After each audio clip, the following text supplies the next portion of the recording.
biggest mistake or misconception people have about Airbnbs is they think they're getting into the real estate business. You are not. And COVID has created a monster, and in the next 5 years, it's going to be a completely new set of people who are playing. That to me is even more reason to start capturing these other businesses. When I bought the property in 2016, there was a homeless drug addict living in a van literally right in front of the house. Here's my problem with the other side of wholesaling. Hi, thank you for calling XYZ Company. Can I get your account number? And I just want to jump through that phone and strangle her. I just want to immediately strangle her. I say it all the time. You kind of hear it. There's enough for everyone to eat. And I always say to everybody, I say, if we're not all making money, then none of us are making money. I don't make passive income. I make massive income.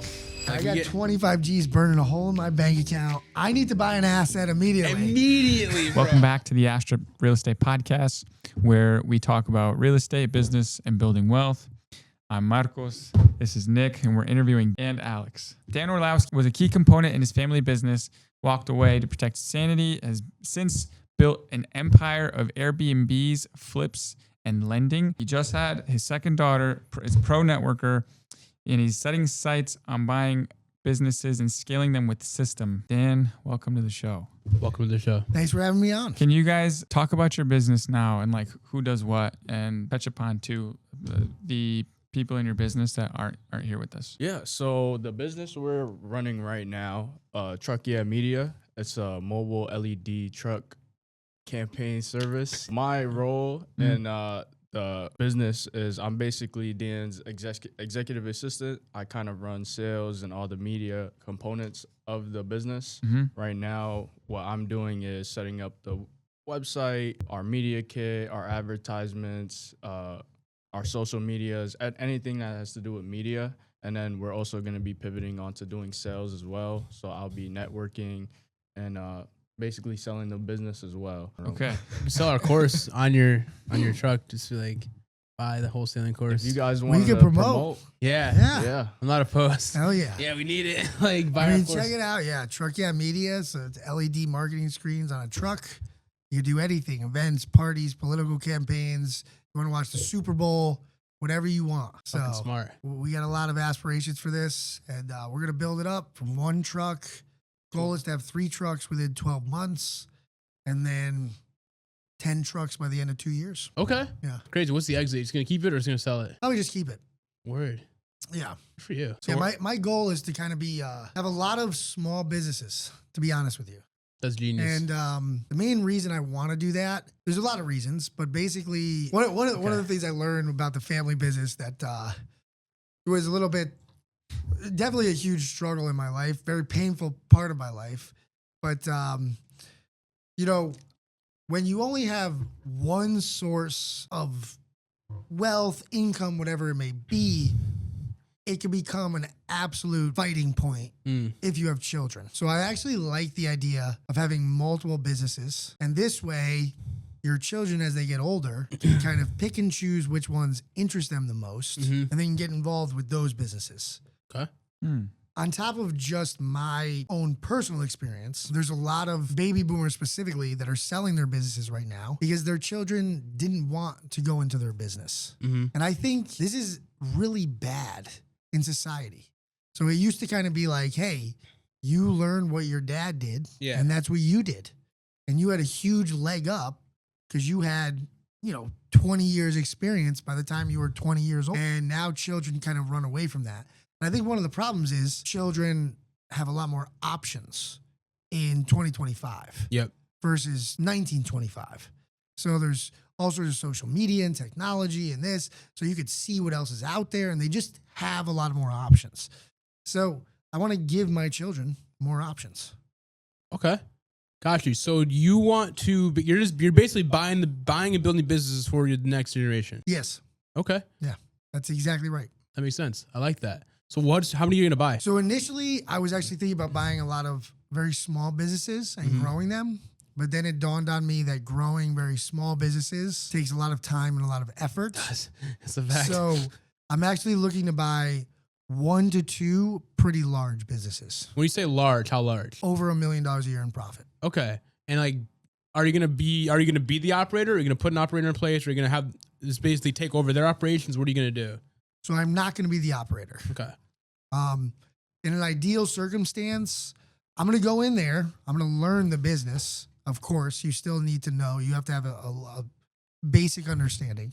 And then I'm going to try to implement systems to improve the business. But for the most part, I really don't want to change the tone of the business. Mhm. If you're doing $1 million a year plus as a small business, you're probably already pretty successful. Mm-hmm. So I don't want to go in there and make all these wild changes that's going to uproot the fabric or the culture of the company. Yeah.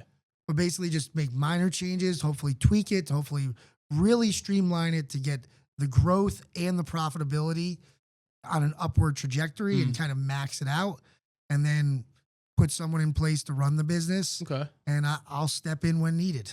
That's smart. So what kind of companies are you looking for that are doing that 50 to 100 million a month? Is it like construction companies? Is it other real estate companies? What are you really looking for? I did not say $50 to $100 million a month.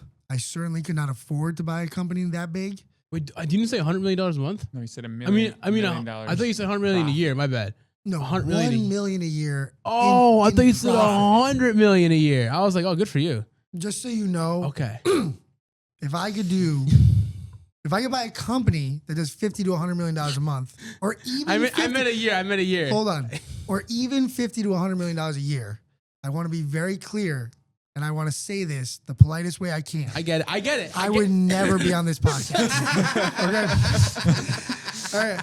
This would not be something I would spend my time on. No. And in all seriousness, no, I definitely can't afford that.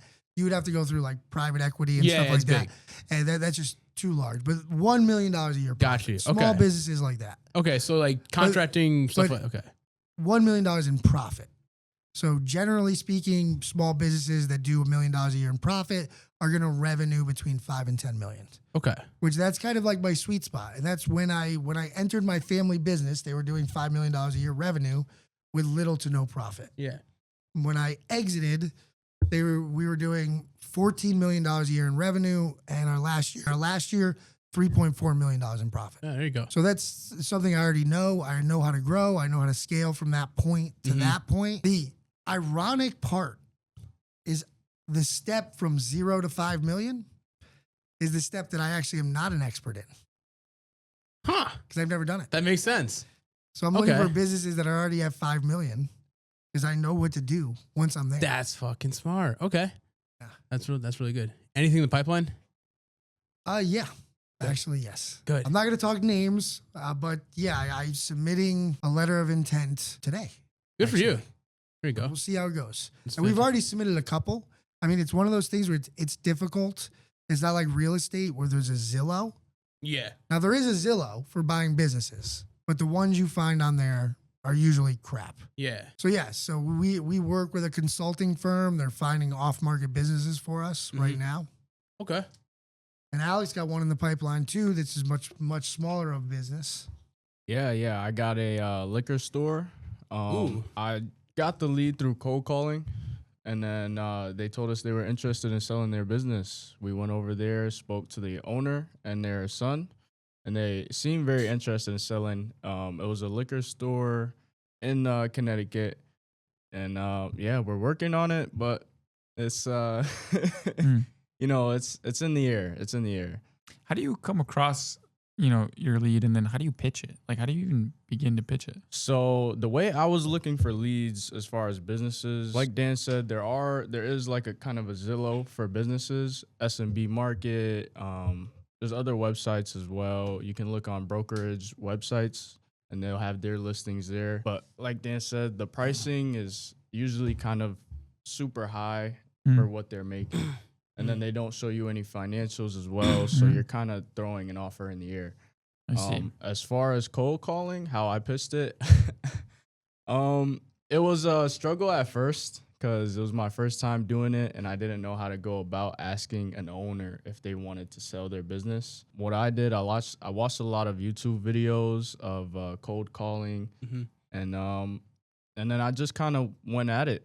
I just started calling places. I just started calling places, asking them, hey, I work with an investor. We're very interested in your business. I wanted to know if potentially you guys were interested in selling. And then usually it's a hard no. Usually I got like, they would hang up as soon as they heard me say that. But some people were actually interested. I did get a couple people saying they were looking to sell. And we did speak to about 2 people that wanted to sell their business. It just comes down to the person you're calling. If they're interested, they'll definitely jump on it. And then if they're not, you'll know instantly they're just not interested. But I always told them, if they told me no, I would always tell them, well, if you're interested in the future, or like, I would ask them, have they thought about selling in the future? And usually that would prompt them to say like, oh, no, I haven't thought about it. And then I'll just tell them, if you're ever interested in the future, please, come in contact with me. I would give them my email. Sometimes they would give me their email. And I would just have that as a lead, check in on them every week or so, every month or so, to see if they were interested. Oh, man. Yeah. I like that. Okay. I mean, there's a big there's a big disconnect. That's the right word, between like what you guys do in real estate, where you cold call on off-market houses, Yeah. and see who's selling their off-market house. There's no difference. Yeah. People think it's wildly different, but it's not. It's the same exact thing. Yeah. You're just basically, when you call someone who's planning on living in their house for the next 20 years, they're just going to hang up on you. But they are. If you call a business that's planning on owning it for the next 20 years, they're just going to hang up on you. But then you have those businesses where they plan on owning it for the next 20 years, but next week something happens. Yeah. And maybe they give you a call, and same thing. What I found as I've been going through this and starting this process of actually searching for businesses to buy, is it almost makes me regret doing so much real estate. Really? Yeah. How so? Because if you buy the right businesses, not only are you going to be making more money, get a higher return than most real estate investments, but if you set up that business properly, it can be set up on autopilot where it grows automatically. Yeah. So it'd be like if you could buy one rental unit, walk away for 10 years, and when you come back, it's 10 rental units. How the heck did that happen? It's fantastic. Yeah. Well, if you do it right with businesses, that's what you can get. Really? So many small businesses trade around 3 times multiple, which means your return on investment is somewhere around 33%. That's already way better than real estate. Significantly. And then on top of that, if you put in the right management teams in place, they can now grow that business for you. You could like I said, you could turn around and come back. And next thing you know, I bought 1 liquor store location. Now I got 3 somehow. I don't even know how that happened. And the whole thing is there's definitely right businesses to buy. I think one of the other problems people see in buying businesses is most people only look for and only go after businesses they know and see, which I think those are the wrong ones to go after. How so? What does know and see? Restaurants, even liquor stores a little bit, retail stores. It's what people know. They feel comfortable with them. So I'm trying to dig into like companies that I feel super uncomfortable with. Yeah. Because those are probably the companies that are going to be doing well in the next 10, 20 years. Because nobody else is starting them. I think liquor stores are an enticing business because it's kind of a little bit recession proof. People are buying booze, whether they're having a bad day or a good day. That's a fact. So liquor stores is one, but like, for example, restaurants for me are completely off the table. I would never buy a restaurant. Not a restaurant or a bar. I don't care how profitable it is. Throw that away. I don't want to look at it. Yeah. No interest in restaurants or bars. They're insanely competitive. They're tough.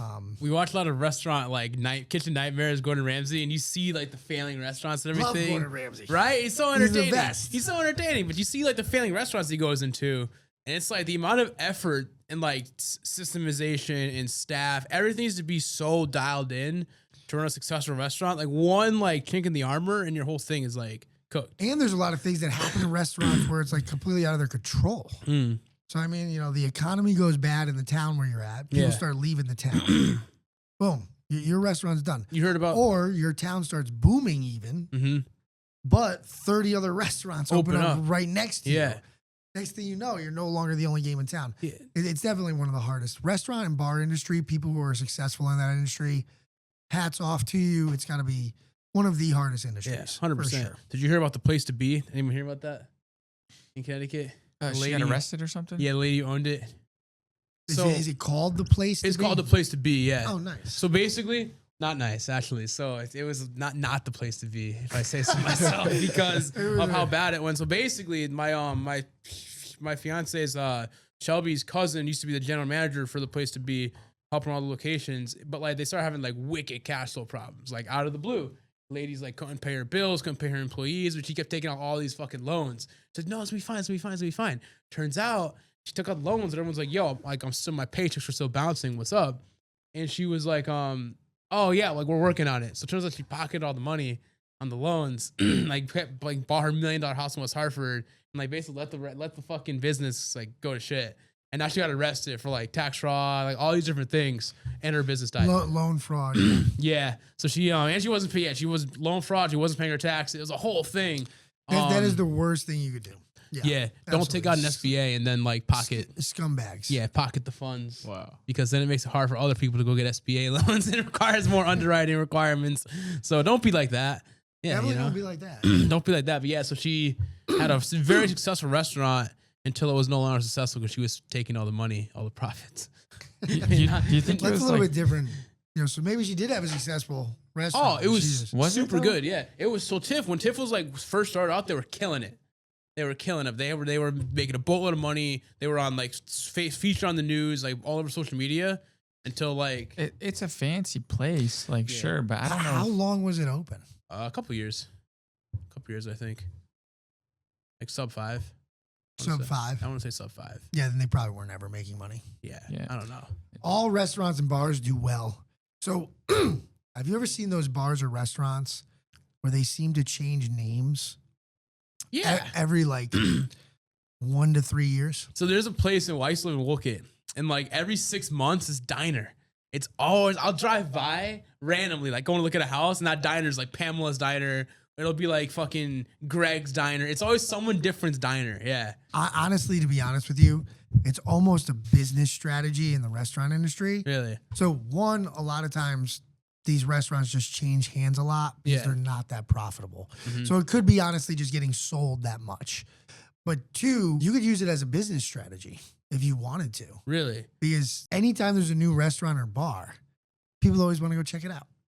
Hmm. It's true. so true. That's very true. It's true. You want to check out the new place. So every restaurant or bar, you have that first initial push Mm-hmm. where you're like, oh my God, this is going to be great. But then you have to turn that initial push into regulars. Yeah. And that, to me, is a very, very, very highly sought after skill in the restaurant industry. Mhm. It's not a given. Huh. So not restaurants, but what is like an ideal business for you to own? So an ideal business for me to own would honestly be, I'm looking at stuff in the construction industry for Okay. sure. HVAC, plumbing. Obviously, I come from a manufacturing background, so I'll look at manufacturing companies. Those are probably two big ones. I want a pretty hands-on business. I know everything's going computers, AI, all this other stuff, but there's just that to me is even more reason to start capturing these other businesses Hmm. because nobody wants to be an HVAC technician. Mm-hmm. Great. That means it's going to be a great industry because you're always going to need HVAC technicians. Mm-hmm. They're like, oh, what about robots? Robots will just never be able to do this stuff. They keep talking about all these robots being able to do things.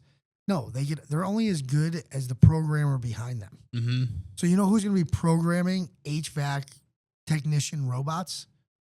HVAC technicians. Otherwise, the robot's not going to know what to do. Yeah. Right. Like literally, they have to know what to do. So I mean, a lot of these service-based industries that are kind of dying off, manual labor-based industries, things like that. Okay. What did you think about bro? We met that Bryce guy yesterday. I thought he was super cool. What did you think about his business model? He takes AI and he basically saves business owners 10 to 15 hours a week within his with his automation process.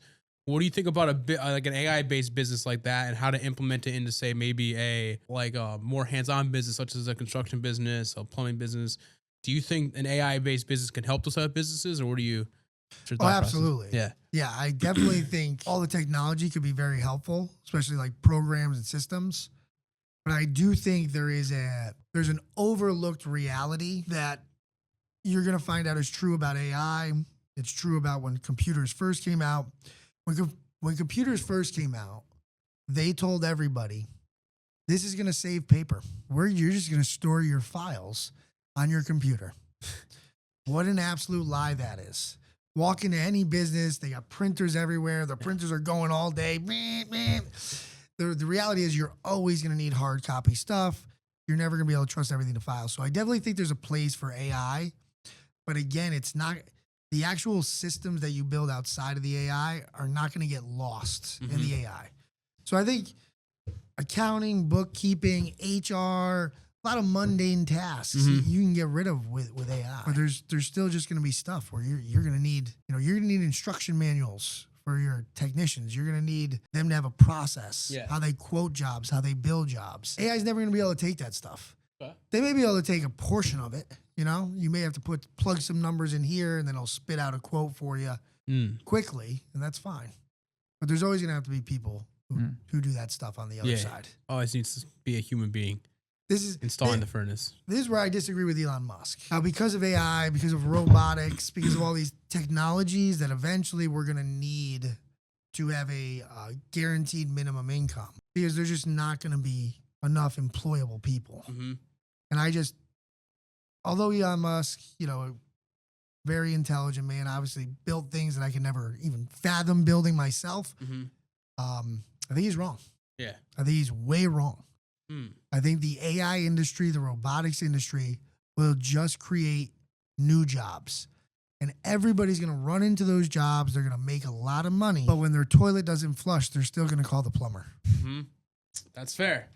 That's very fair. What about the humanoids that Elon's created that can do like all these little tasks day to day, have one in your house? What if you can have a humanoid plumber, a humanoid HVAC technician that can do all the stuff that a human could do? Then Will Smith is gonna have to save the earth. Yeah, isn't that crazy? iRobot, you gotta call Will Smith. Here comes the humanoids, and Elon built them. And oh my God, he's gonna go slap Elon, make a statement, and get shot or something, bro. Like, here comes the iRobots. They're crazy. Yeah, I don't see it. Really, even with the humanoids right now.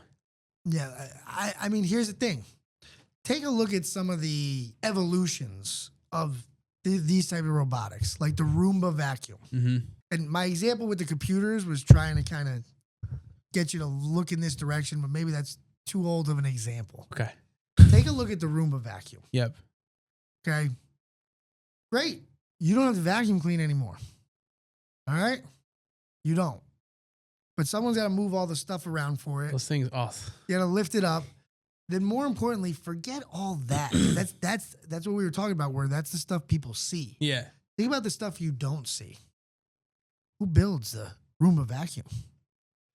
Probably a machine does. But someone's got to run that machine. Yeah. Someone's got to program that machine. Then wait a minute. Someone's got to build that machine that makes the Roomba machine. And this is what happens, like computers. Computers are supposed to get rid of paper, save the trees. We're getting rid of all this paper.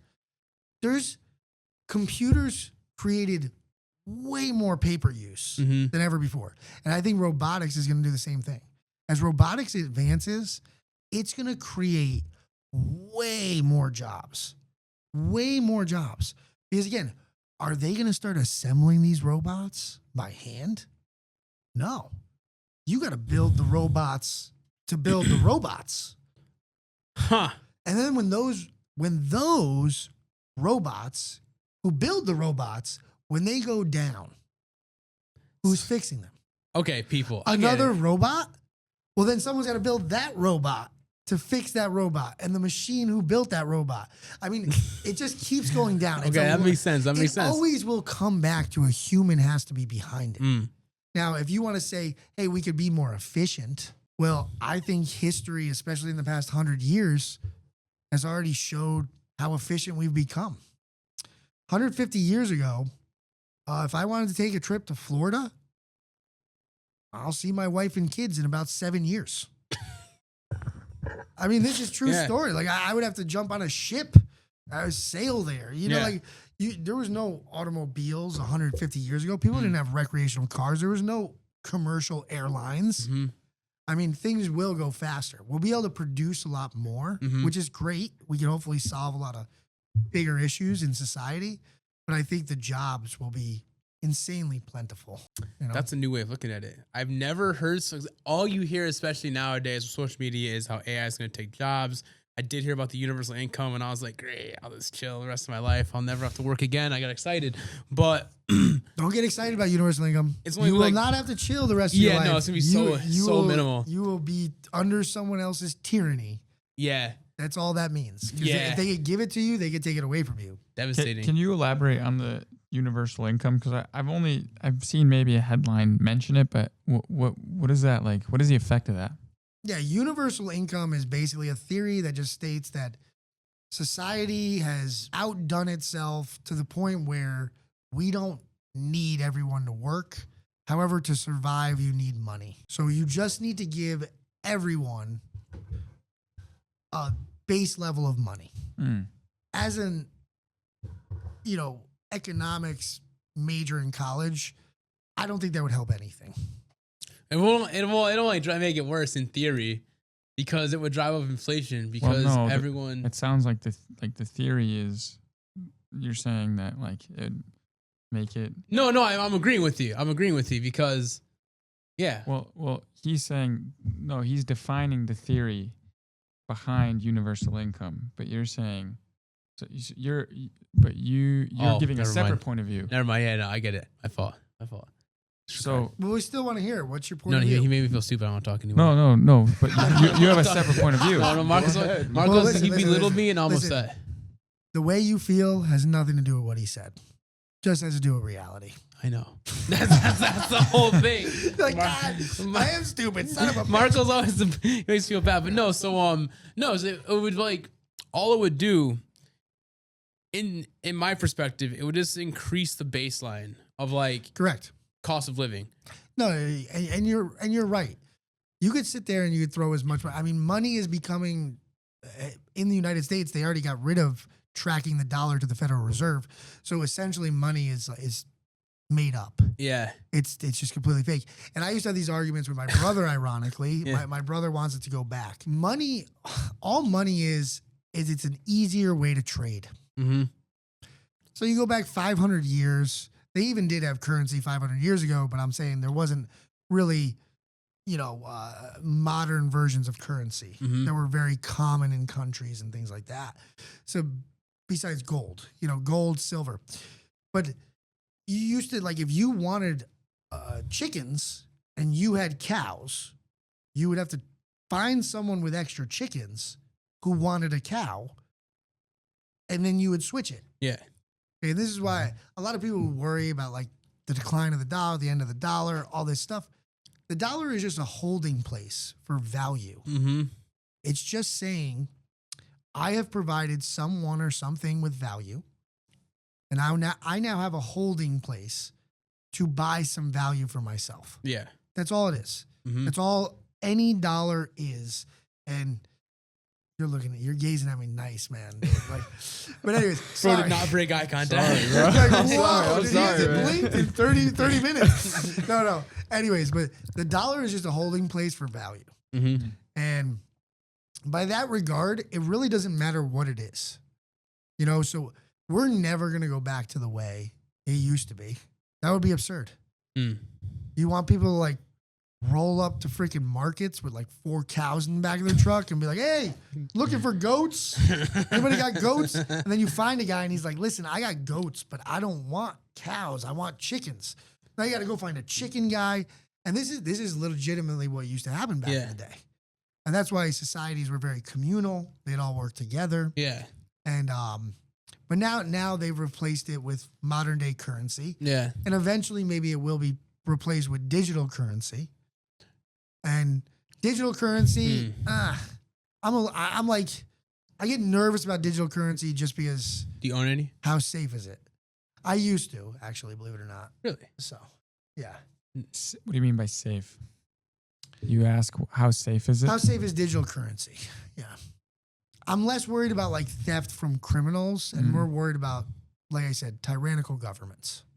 Okay. So when somebody, because like the whole, and again, just like devil's advocate, like people pride themselves on like, we're one of like the main reasons somebody decides to purchase like crypto, for example. They're like it's like the safest, most secure. Like what do you like?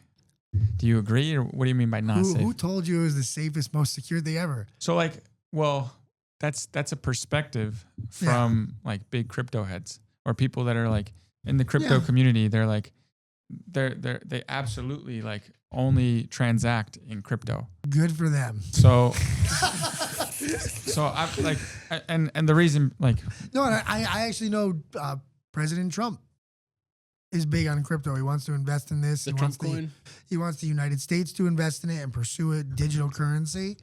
And again, it's like the same thing. I almost guarantee when they switched over from gold to the dollar, there was people like me going absolutely apeshit. It's just a piece of paper. It's not worth anything. What if it blows away in the wind? Yeah. You know, like, again, like, because they used to use gold as that holding place for value. And so I'm sure I'm doing a little bit of that right now where I get nervous. I'm sure they will figure out a way to digitize it. I mean, right now, all currency is digital. But again, so why do so many people like us in this room, why do we run to tangible assets? If you liked the video so far, make sure you hit that subscribe button. It really helps us out a lot. Feel free to leave us feedback. So we have a lot of people coming on, a lot of cool other investors. We have people who specialize in Airbnb, commercial real estate, short terms, flips, raising money, equity, you name it. We have them coming on. So make sure you hit the subscribe button so you don't miss a thing as we make more videos. If you want to learn more about wholesales, I encourage you to check out our free 9-module masterclass right on our channel. It teaches you everything you need to know. We go from zero to hero. If you're already comfortable wholesaling, but you want to learn more about novations, click the link in the description. We have a whole step-by-step masterclass about how to run novations, how to pitch it, how to sell it, and how to make a lot more money rather than just doing standard assignments. So make sure you check that out if you're ready to take your business to the next level. All right, thanks for sticking with me. Back to the video. We actually do, Leslie and I go through this all the time. I'll give you one example recently. So we got sent a deal, and it's out in Danielson, Connecticut. Jeez. I got a buyer if you got any. Boom. That's exactly Leslie's and I's reaction. Yeah, that's fine. And we own a bunch of Airbnbs out there, so it's not like crazy for us to make a trip out there. But it is 3 hours round trip for both of us just to get there and back, not including the time we spend there. Yeah. So guy is like, hey, you know, this is Brian. I told Leslie, I go, listen, we got our maintenance guy out there. You just pay our maintenance guy to go walk the property, take a bunch of pictures. He's like, oh, that's genius. I'm like, no, it's not. Just stop being a donkey and start creative problem solving. Yeah. You know what I mean? If we have someone who lives 10 minutes away, and what do you do when you show up to a property? Like, I don't take properties seriously until they're under contract. Yeah. If you do, you're going to waste a lot of time. So That's very true. I pre-shopped the deal in Marlboro. Not sure if I had a buyer or not. And like, no one else could disprove this deal, knock on wood, except for Nick. that's what I'm talking about, Nick Burris. Yeah. Yeah. This guy plays violin. And I dispo deals before they're under contract. I was afraid to lock it up because this guy's like a big fucking investor. Because he was like, while I was with him, he was like, yeah, we signed right now. And me and Mike were like, oh, cool. He's like, yeah. So you going to cut me the deposit for $5,000? And I was like, he's like, not refundable because you already saw it. And I was like, let me get right back to you. Got to review with my underwriters, a couple things. I'm getting right back to you. That was Friday. So I was like, let me see if I can sell this deal over the weekend. I think I sold it. Knock on wood, I think. That's what I'm talking about. Fake gang signs. Yeah. I learned real that's gang good. signs from the Creative problem solving. Yeah. I will take that. Yeah, I'm trying to remember. Leslie and I had to do something with pictures once. Yeah. I get very creative. That's good. Pictures are my favorite thing to get creative with. That's good. I can Really? tell. Oh. So same with Marcus and I, especially when they're AI. Anyways. And here's the kicker that I will asterisk that just to make sure people understand. I believe in having high integrity, high virtues, all this stuff. Yeah. So I will never do it to lie or deceive someone. That's not I will do it if the people who want the information are being ridiculous in the first place. Your example was a perfect example. Yeah. Where it's like a vent shouldn't be there. The buyer doesn't want the vent there, but just some antiquated rule, they got to have a vent. Yeah. And so now you have to go through all this trouble for something the buyer and the seller both don't want. Yeah. At that point, I feel comfortable sending an AI picture saying, here's your vent. Yeah, that makes sense. We should have done that. Then we would have all got paid on Friday. Yeah, and then Marcos wouldn't have to waste his time driving out there to do it. Lesson learned. Fuck it. Creative problem solving. Creative problem solving.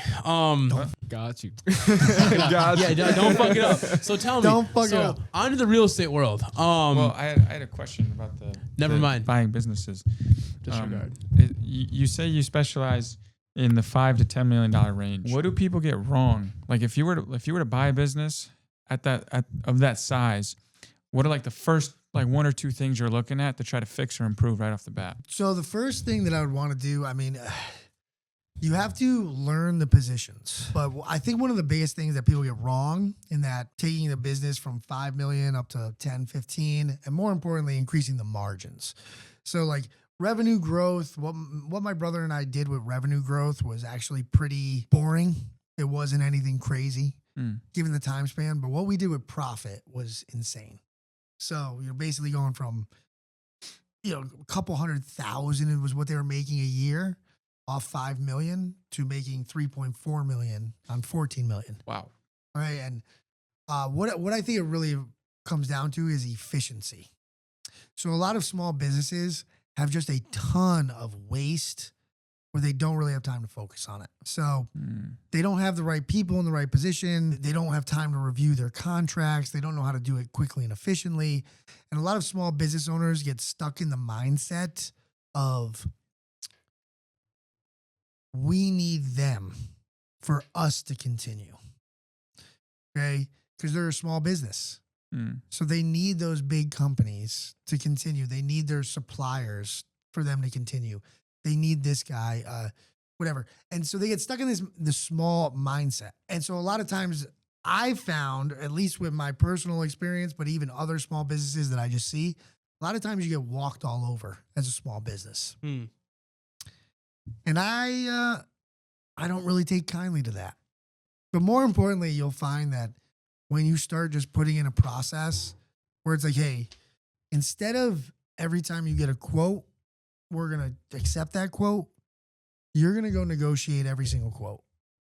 We're not going to accept that. And if they don't like it, we're going to go somewhere else. And you kind of take that approach with it. Then next thing you know, it becomes part of the process to negotiate it. Well, now if you start saving 5% on all your materials, all your COGS, all your cost of goods sold, that could add up to a huge number on your bottom line. It's actually little stuff like that a lot of small business owners do not have time or really care to pay attention to. One of the biggest things we did at JFD, which was we started shutting down the shop for a week, once a year. And to do this, my dad wouldn't allow it. We actually had to get my mom to take him to Myrtle Beach for a week every year. And we would do a whole shop clean out. He didn't believe in that. He was like, that's a non-production activity. We need to get stuff out the door. And he's right. Yeah. We did rush units for hospitals. So what we used to do is after Christmas every year, they used to take off to Myrtle Beach for a week and we would shut down the shop. Eventually he learned it was happening and he became okay with it. But basically what it did was it gave us time to clean up, do inventory. And when we had a clean shop, we were able to run twice as fast. Smart. Oh, shoot. Yes. Disorganization in small business is plentiful. The number one way to make a small business more profitable is get rid of the disorganization. Yeah, that's like a factor in life too. The more disorganized you are, the less you're going to get done. Oh, it's crazy how much people lose. And even me too. I'm certainly not Mr. Organization, but it's difficult. It's tedious. But if you have the right systems in place, you do it and you become way more efficient. So that's genius. Have you ever considered consulting instead of buying businesses, or you want to actually buy? Is there I don't know what the market looks like for that, but if you just if you consulted instead, what would that look like? So I've never actually considered doing small business consulting. Again, I wouldn't even know where to start. You know, I certainly, you know, I haven't written a book. I wouldn't even know where to start to get into something like that. Someone would have to approach me for it. But I actually love teaching. I love financial education. I work with Junior Achievement USA, teach financial education at high schools. That was a big passion of mine. And then I actually applied a lot of those financial principles to businesses, which is another mistake I think a lot of small business owners make. So, for example, I built up an emergency fund for the business. A lot of businesses don't ever think about having an emergency fund. Yeah. Emergencies happen. Yeah. And even for small businesses, they happen. So why shouldn't you have an emergency fund? Take notes of that. So you have like, You guys are in real estate, you'll never have an emergency fund. yeah, I noticed that, right? It's like, The moment you have any money, you're going to be like, what can we buy next? We got... that's the problem. That's the problem. Yeah, like, I we got get 25 G's burning a hole in my bank account. I need to buy an asset immediately. immediately, bro. Like we almost bought this really shitty rooming house in Middletown. 2 of them actually. And it was just because like I was like, oh, we have like 30 grand liquid. I was like, let's go spend it. Instead of like getting something, I was like, let's go buy these things. It's gonna make us no money. My Amex card is not maxed out anymore. What the heck is going on? Dude, that's literally me and Marcos. We pay off we pay off the Amex. We're like, oh wow, the limit's still 20 grand. Like it's back up. This is great.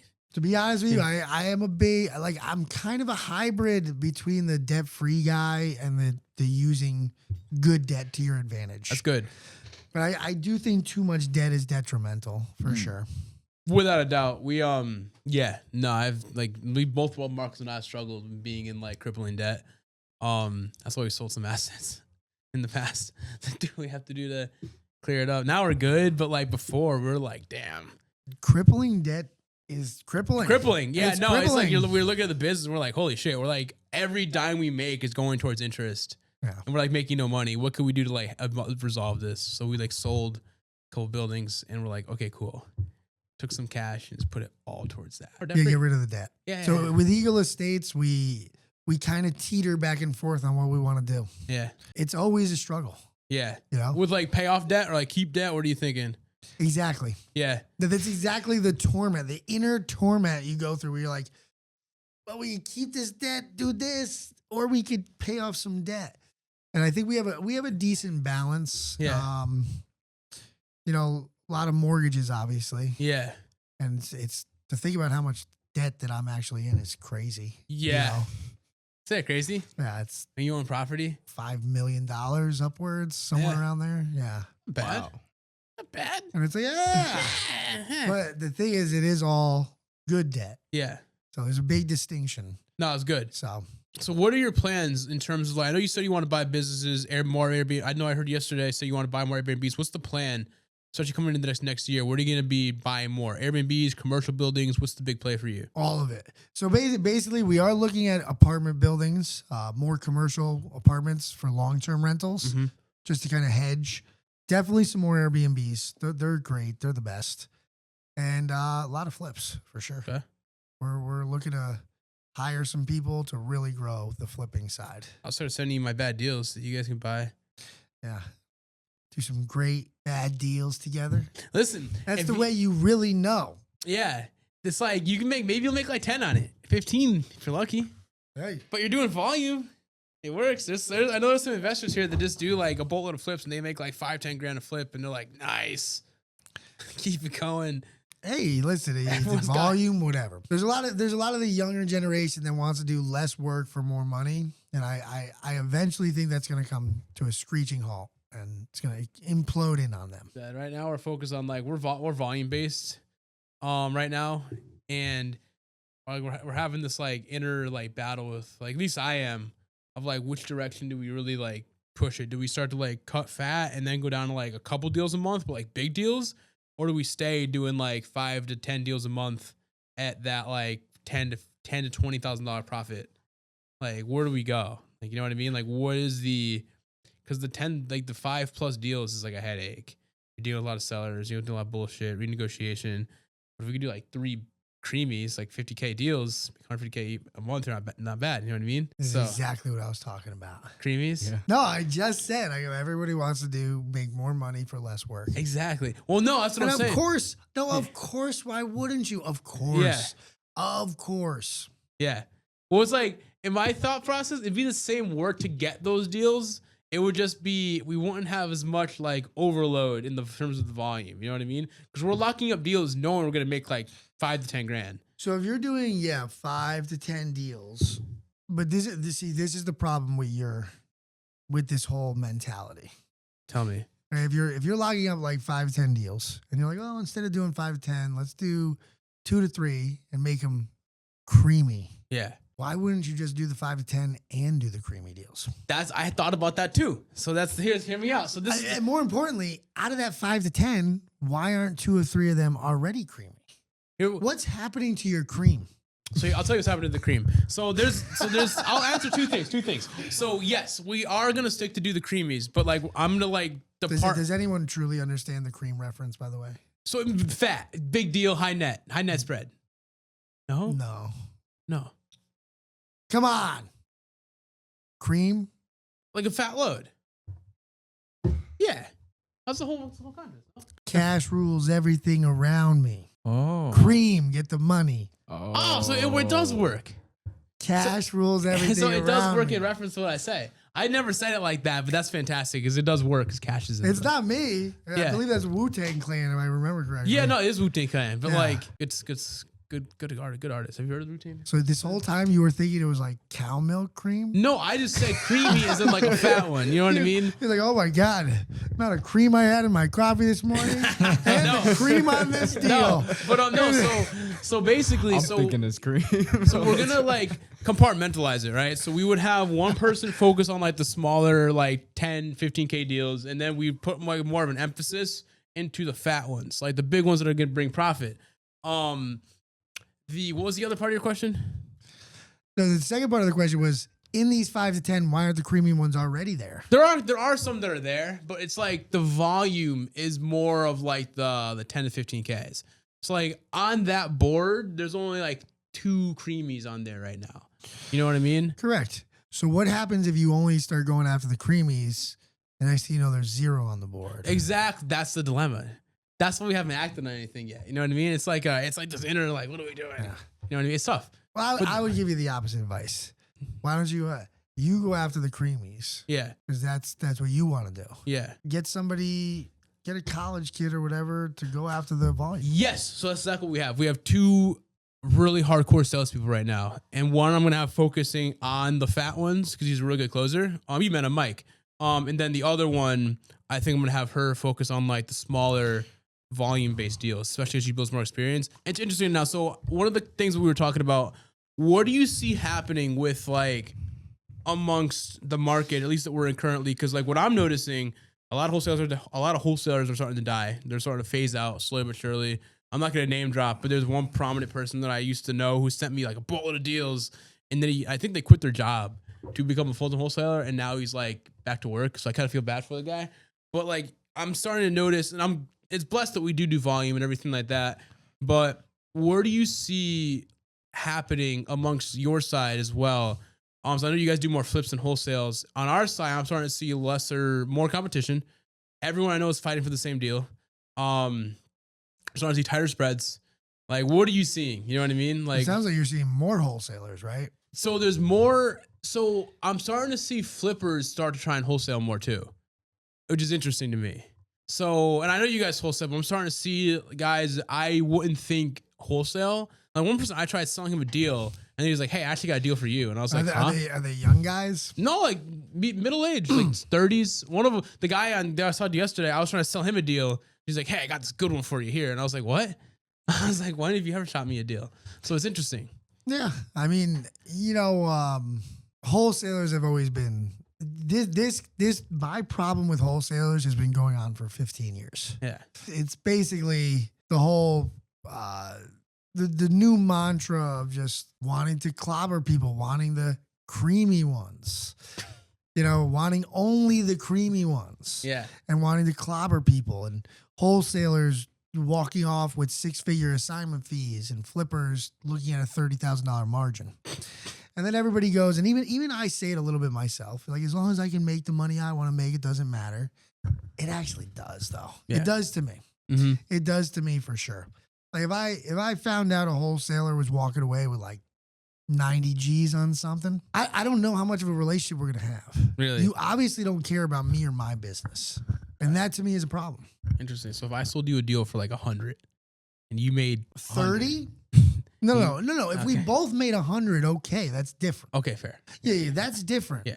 Like, but again, and I get it. You sell to the highest bidder. Why not get the most money? And these are all very self-centered, short-term thought processes that I think will ultimately fail. Mm-hmm. And you're going to lose. Who you're going to lose to is tech guys. Yeah. Because you're going to have two different levels of player.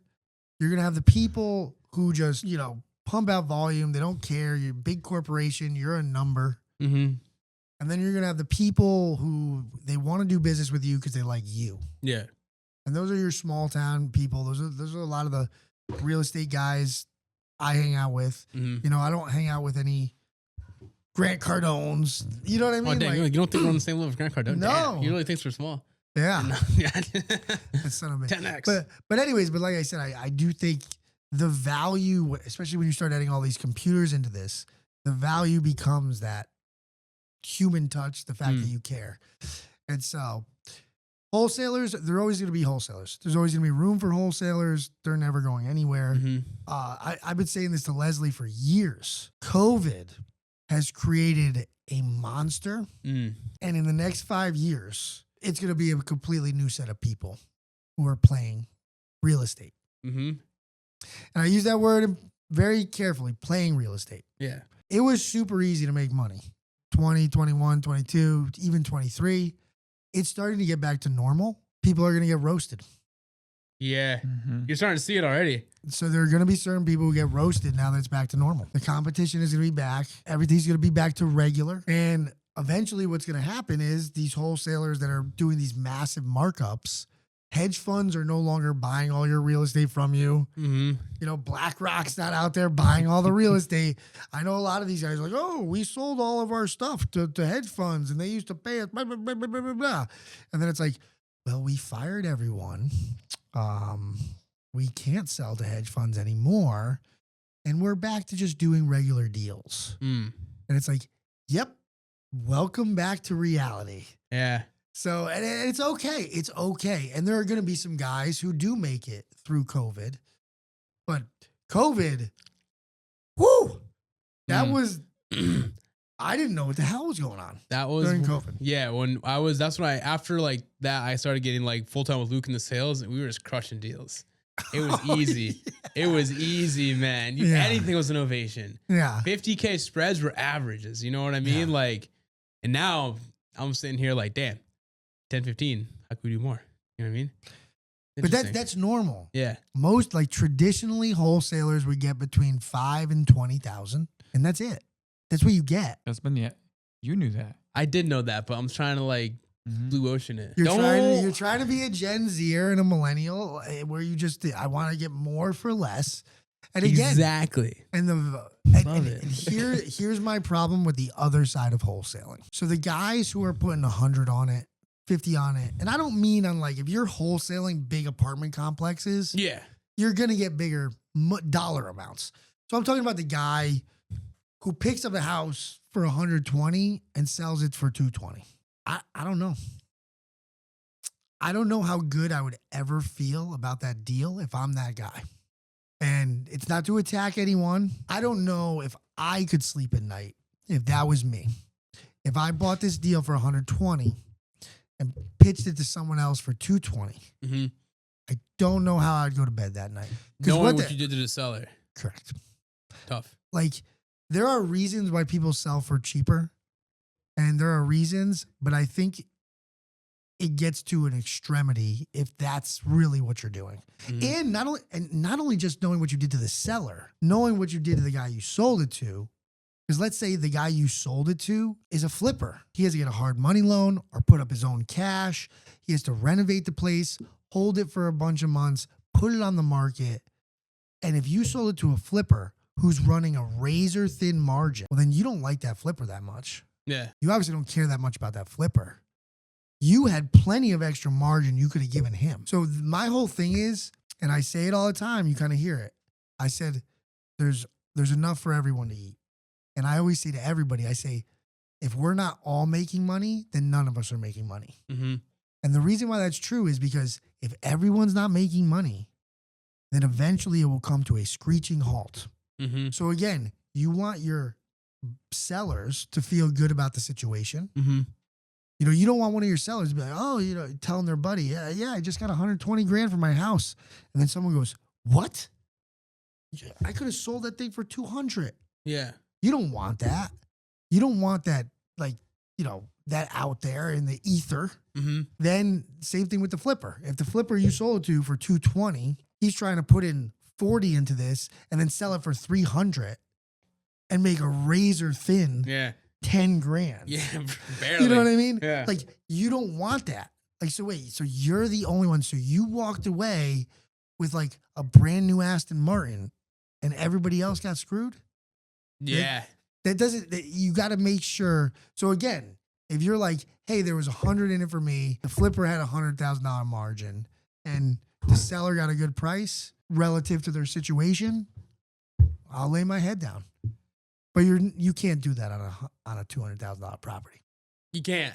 That's a That's a You fact. cannot do that on a $200,000. So if you tell me you're buying all these $200,000 properties and pitching them off to flippers, Yeah.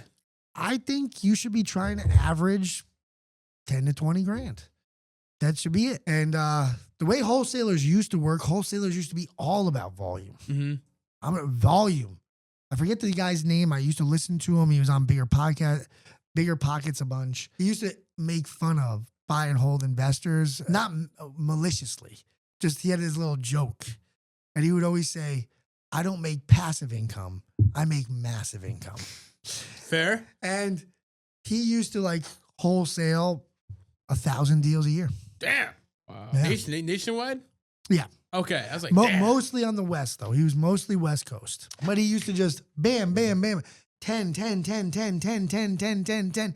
And he just, that was his thing. His flippers loved him.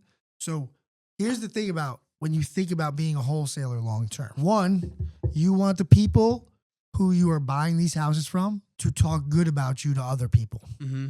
You want to eventually get referrals. Mm-hmm. Okay. That would be great if you're a wholesaler, literally getting referrals where someone calls you and goes, you know, I talked to Cindy. She said you did a smooth deal, no people, no agents, no BS. She loved the price you gave her. It was fair. So I wanted to see what you had to offer. Wouldn't that be a great call? We got one of those calls last week. Congratulations. Thank you. That's a great thing. Yeah. That means you're doing a great job. Yeah, but they didn't like our price. They're not all going to be winners. Yeah, they're attached. They're attached to the house. I'll tell you who doesn't get those calls. Anyway, no, but the whole thing is you get this so that. But then on the opposite side of things, if you give your flippers good deals, what's going to happen is your flippers are going to grow. Yeah. So next thing you know, your flipper who was doing 2 deals when you first met him is now going to be doing 5, 10. In a couple more years, they're going to be doing 20, 30. And then eventually they're going to cap themselves out because they're going to say, listen, this is all the income I wanted to make. Yeah. Okay. But then your other flipper is going to do 30, 40, and next thing you know, you have 3 or 4 or 5 good flippers around you. Mm-hmm. These big boy wholesalers, they don't freaking sell them. They sell them to the same people over and over again. Yeah, that's a fact. They do. And it's because they have been the pivot point and they've helped the people they were with. I've been looking for a good wholesaler, by the way, for 15 years. I'll go walk out. Still haven't found one, like a good, true wholesaler where they're just a wholesaler. They just, Yeah, I get you. and it's so rare. And, yeah, because a lot of people nowadays, they just want to do it. And a lot of them are like, partly wholesale. Like even me, I partly wholesale, partly flip. But I wouldn't call myself a wholesaler. Yeah. Wholesalers do volume, low amounts of money. They build up flippers and they just role? 15 years. And you say that's a big enough statement. A lot of this won't last. There's two problems with the wholesalers. Is like I said, the ones who are phenomenal wholesalers usually have their 5 or 6 buyers that they just 95% of their deals go to. That's fair. And then and then you have the everyman's wholesaler. Yeah. Who's like, I'm gonna buy it here and then I'm gonna sell it to you for retail. And it's like, thanks. Awesome, sick, man. Hey, man. that right there, get that one soundbite. And after every minute of speaking, just have him go, hey, man. Hey, man. Bring the Alex Kevin. Hey, man. That's actually really funny. That was good. So what do you think about wholesalers? I haven't worked too much in real estate. I did do a bit of real estate and comping, looking for leads, calling agents. I haven't gotten too far in the process. I mean, yeah, my cousin does flip, but I don't help him at all with that. So I don't know how he does that. Except for that one time you lost the fucking screws. Yeah, actually, Never wicked. Yeah, the screws. Hey, man. See, it works everywhere. Yeah. But no, I've been to a couple real estate networking events. Everyone seems nice. I haven't had any problems with any agents or wholesalers or house flippers. I'm interested in real estate, of course. Dan has taught me a lot as far as comping and looking for leads, our ARVing houses, and just the whole nine when it comes to generating leads. After the process, once you actually acquire the property, that I still need to learn and kind of get my hands on. But everyone just says, just do it. Just go for it. You're not going to be 100% before you start. So you might as well just start and then learn it along the way. Yeah, I've never had any problems with wholesalers at all. I did encounter one. He doesn't know any wholesalers. No, I encountered one wholesaler who sent us a couple of leads he had. None of them were great, unfortunately. None of them were what we were looking for. But yeah, I wouldn't mind working with wholesalers in the future or even trying it out myself. I'm going to go on record right now. He's not going to own much real estate. Why? Because he's going to own a lot of businesses. Really? I told Dan. Yep. I think he's going to, because we've been doing this business thing together. I think he's more passionate about that than real estate. I'm about to be more passionate about it too. Honestly, the way you guys are talking about it, I think I'm throwing the towel. Yeah. No, I told Buy Dan. a storage facility and call it a day. I told Dan I probably wouldn't own a lot of real estate or do as much volume that he's doing or Brian's doing or you guys. Just because it's not really too much of a passion of mine. It's not fun. I don't want to go through that. Yeah. You guys say it's not fun. Dan says it's stressful. Like Brian. Yeah. Brian's Brian. Look at Brian. That's why he's always mad.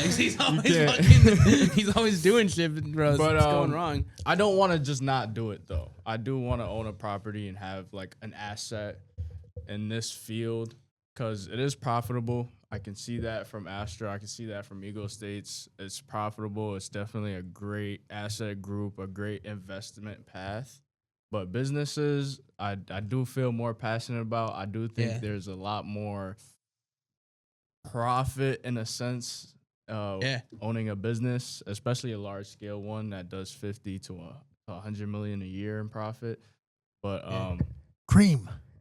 Oh yeah, cream. Back to the cream. 20, 100,000. This guy goes 50 to 100 million. Yeah, yo, for real, I could have sworn he said 100 million. I was like, oh wow, Dan's got it. I was like, bro, it's fucking syndicated You're and like, everything. why the hell are you here, dude? Yo, I was easy to buy one, never speak to us again.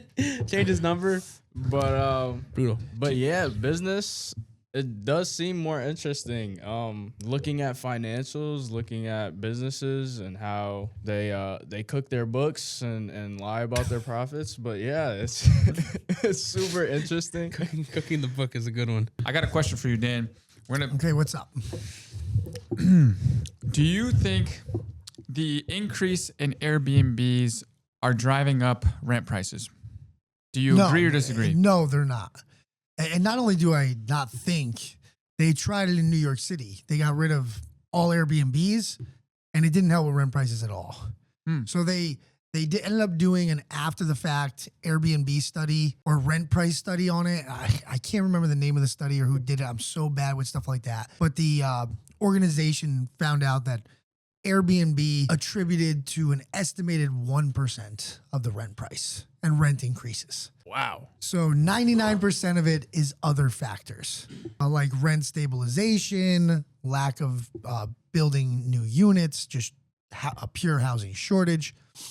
But Airbnbs don't. They really don't. The main reason why any of these types of bans on Airbnbs are just bad for your community as a whole, if people understood them, they're just bad for your community, is because New York is the perfect case study. New York City is the perfect case study of this. The moment they banned these Airbnbs, hotel prices skyrocketed. And then what happened is you had less tourists able to come to your city. So now your businesses do worse. And now the jobs they're able to provide are either lower paying jobs or not as many jobs or a combination of the two. And then there goes the cycle of the problem. Airbnb is phenomenal for every community. Mm-hmm. Now, if you're going to ask me, like, what about party houses and things like that?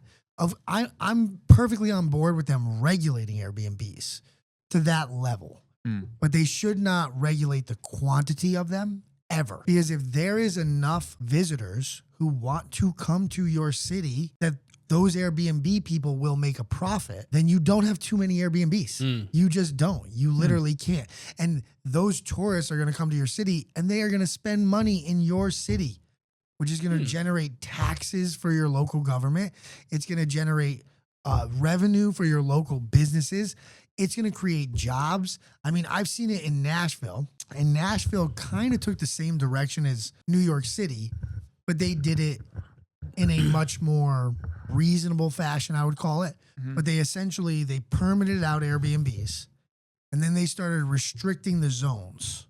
So now in Nashville, you cannot open a new Airbnb in a residential zone. It has to be commercially zoned. Wow. That's tough. They consider it a business.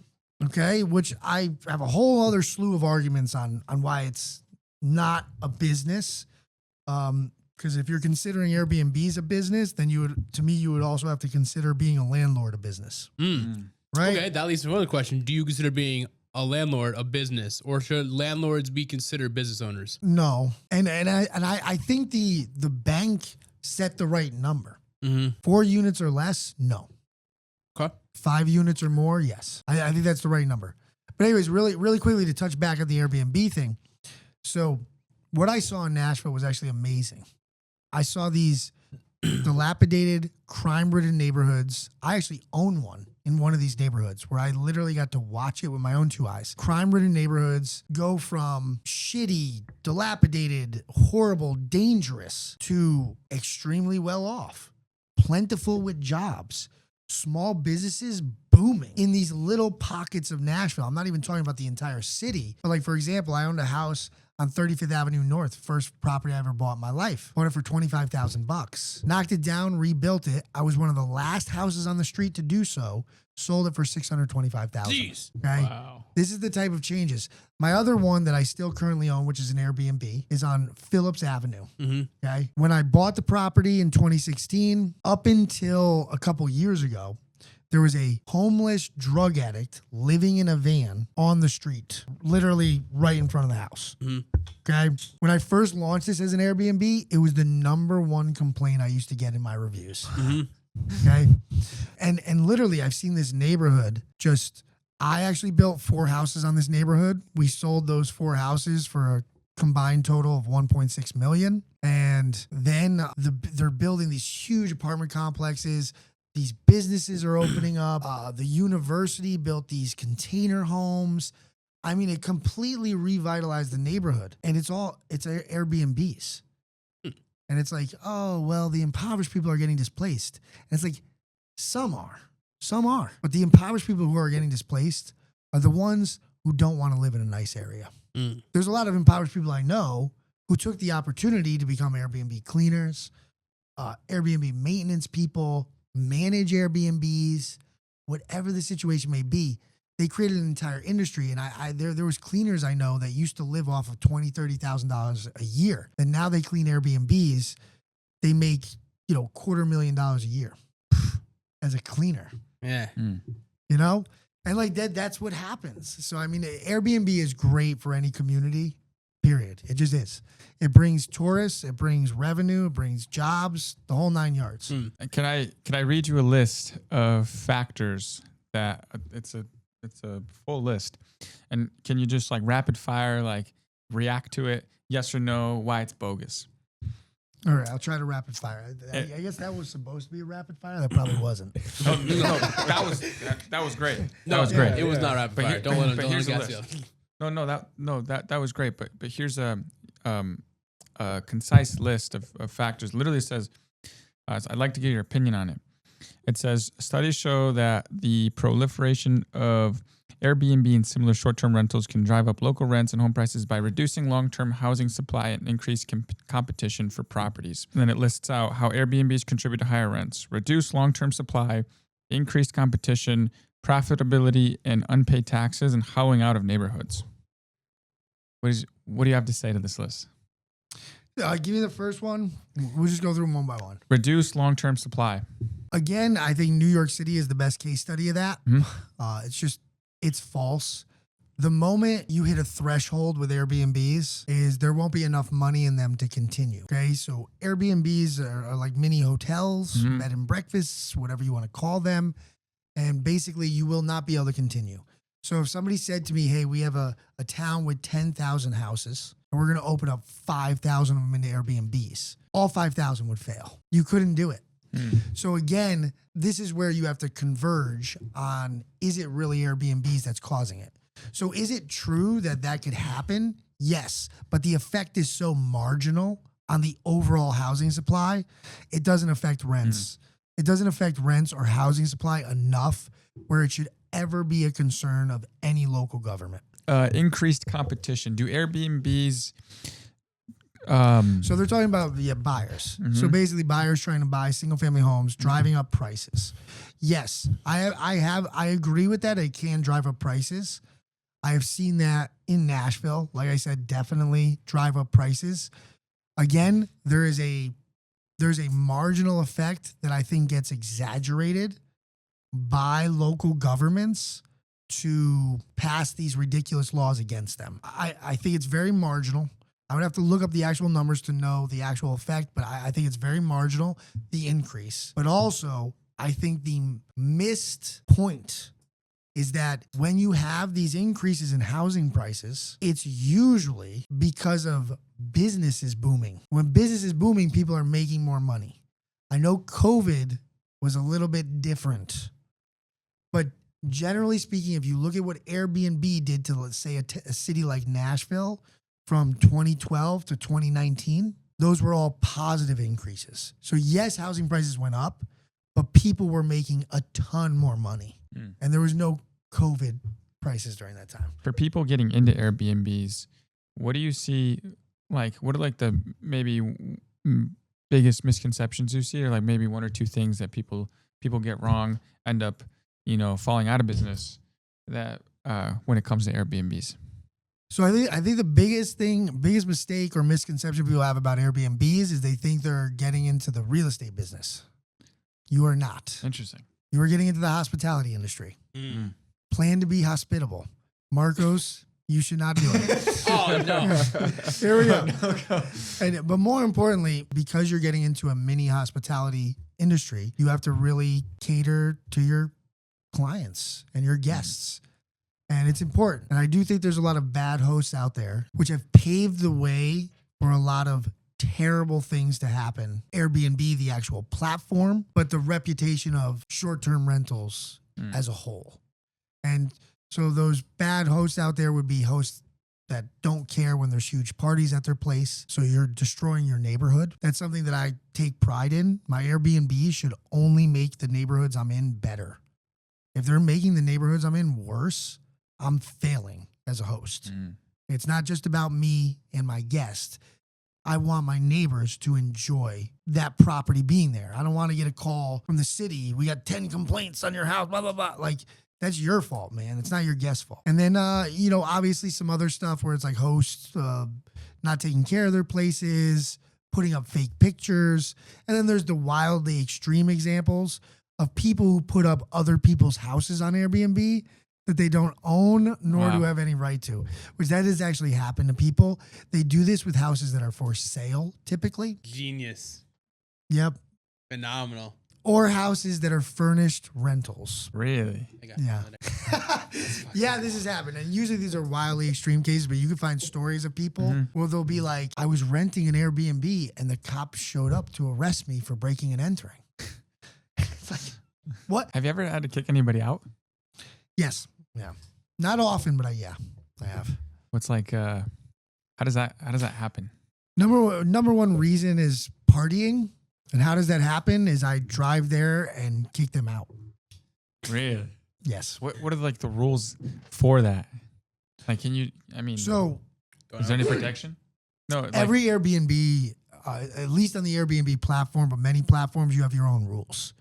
Okay. And I am a very big proponent of, I really don't care what the platform's rules are. My rules, it's my property. So, and I've taken this stance over and over and over again when it has to happen. But usually the platform also will have your back because I don't kick people out for stupid reasons. I'm not like, oh, you said 2 guests and there's 3 of you. Get out. Like, I think that's a stupid reason. Now, I will kick someone out if they go over the guest limit, for sure. Oh. So if my property only holds 6 people and you show up with 10, you're out of there. Well, at least 4 of you are. At least 4 of you are leaving. But anyways, so I will kick people out if I'm local, but I also have properties in Nashville. We'll send the cops. Cops will kick them out for us. Really? Oh, yeah. Wow. So there's no there's not as much protection then for the people in an Airbnb versus a rental. They're not tenants. They have no tenancy rights. Huh. You're in my house. I get to decide when your stay is over. Now, That's a pretty big pro. Apparently there are some hosts out there that kick people out willy-nilly. And again, I would put these hosts in the bad host category because when I did have to use the cops, I've only had to do it once in Nashville. When I did have to use the cops, or maybe twice, they were very adamant about making sure the guests violated the rules, which they didn't want me to just kick out a guest who had permission to be there. But yeah, they violated the rules. And the other thing the cops wanted to make sure of, and this is one of the biggest, this is a little pro tip for you Airbnb hosts out there. If you ever have to use cops to remove guests from your place because they're throwing a massive party, that was the case. Mine was they were throwing a massive party, which absolutely not allowed. You have to give the cops permission to arrest. Really? Like you have to specify? Or they usually ask you. They'll say, do you want me to arrest them for trespassing if they refuse to leave? If you say no, many times the cops will not go. Wow. Interesting. Why would they go? The person clearly isn't breaking the law. Clearly, they know you're already being honest with them, saying this is an Airbnb guest. So they have permission to be there in some sense. And you have revoked that permission. But if you're not willing to arrest, why are they going to waste their time and go? They're going to be your personal security guards or something? Yeah, facts. No. Wow. So, like, it's very important that when they ask you, do you want us to arrest for trespass? You say yes. Otherwise, they won't show up. Jeez. That's a good tip. That's tough. Wow. And hopefully you never have to use it. And like I said, I've done it. I've physically had to kick out 3 or 4, maybe in 6 years. Not a lot. But it's usually people who are being wild and egregious, Makes sense. Do you think real estate's for everybody? No. The recent college grad that says, I'm going to get hired and start saving money, and within like 12 months, I'm going to buy my first rental. Like, is that realistic? Is that a financially literate move? Oh, I think it's a great move if you do it. But I don't think it's for everybody in the sense that whether you're a landlord, whether you own Airbnbs, you're more in the hospitality realm, whether you flip houses, I do consider it, it's entrepreneurship. And I don't think entrepreneurship is for everybody. And I think Elon Musk has one of the best quotes about entrepreneurship. The people always ask me, how do you get motivated? How do you get motivated? He goes, listen, if you need motivation, you should not be an entrepreneur. Shouldn't. It's facts. You do, because it's constant. I still work 100 a week, you know? I don't need to. Mm-hmm. I don't need to. I've done well enough in my life. I could pack it up and move to a beach. You can chill, yeah. Done. I don't want to. I like it. I like what I do. The one biggest pain point I have. Tell me. It's Alex. No, it's not Alex. My one biggest pain point, automated phone systems and companies that don't allow you to call their customer service. This is such a weird thing that I now that I'm turning 40 this year, I can't even believe it's a topic of conversation. But I'm at the point in my life, there almost isn't a dollar amount I wouldn't be willing to pay if I was guaranteed to be able to talk to a human. Let me talk to a fucking human being. I am sick of these robots. Please enter your account number. Was your account number 167? And then like 40 minutes later, you get through all their question barrier, and the representative goes, "Hi, thank you for calling XYZ company. Can I get your account number?" And I just want to jump through that phone and strangle her. I just want to immediately strangle her. The better. I just spent 40 minutes giving my account number to your stupid AI voice thing. I don't know when these companies are going to realize our generation, if we're calling you, we couldn't do it online. We couldn't do it through your automated phone system. Yeah. The only reason I would be calling is if I can't. You know what's funny? What burns my ass even more is when you call, you think you called the right number, you go through all that, and they're like, "Oh, let me transfer you to the next department." You gotta go to someone else. Yeah. I was like, God. I had a guy hang up on me just recently. He got so mad at me because by the time I get a human on the phone, I'm always about the most angry I've ever been in my life. Like, you know what I mean? So like, you already catching me, and I know it's not their fault. And I try my best to be polite with them, but like, this guy, he's trying to explain to me, I have some issues with my health insurance right now, and I'm not going to get into the details of it. But basically, you know, we just had a baby. I'm losing my health insurance on September 30th. Okay. Yeah. Bullshit. So whatever. And I'm figuring out a solution. Call my insurance company. And he goes, blah, blah, blah, blah, blah, blah, blah. The new executive, he kept calling it a law. And it's like Trump's been doing a lot of executive orders. Yeah. So finally this guy said like law for the third time. And I'm like, I don't think you or your company know what you're talking about. An executive order is not a law. Okay? And I was like, please send me the text. Click. He hung up on me. It took me 45 minutes to get to that guy. And he hung up on me after 30 seconds when I was explaining to him that an executive order isn't a law. I bet you were a mug. And he is such a moron. And here's the kicker. I don't know whether I like him or hate him because I don't know if he was upset and thinking that I want to like, you know, not follow executive orders of Trump because I'm a liberal, or if he was upset because I was just correcting him. Because here's the thing. If he hung up on me because he thought I was a liberal, I got a little bit of respect for him. I got a little, but if he just hung up on me because he was upset that I was making him feel stupid, which he is, executive orders are not laws. It doesn't mean you don't have to comply with them. That's a different statement. But you know, they're all making it up right now. There was a big executive order in August that Trump signed regarding health insurance. And it is going to affect a lot of people. And we'll see. It affected me. And we'll see what's going to happen with it. So, but I think a lot of the insurance companies have no idea what they're doing with it. I'm glad they're trying to comply. At least they're not suing and trying to take them to court. Actually, there probably is. There's probably Someone's doing it, yeah. But I'm glad they're trying to comply. But when you comply to these things, you need to comply to them within the bounds of the law. Yeah. And problem is, there's so many freaking laws, no one knows the difference. Thank you for watching the Astro Properties podcast. Dan, Alex, thank you for joining us today, and we hope you found some value. Make sure you like, comment, subscribe. Any questions, drop a comment. Dan himself will go answer them, and we look forward to seeing you in the next podcast.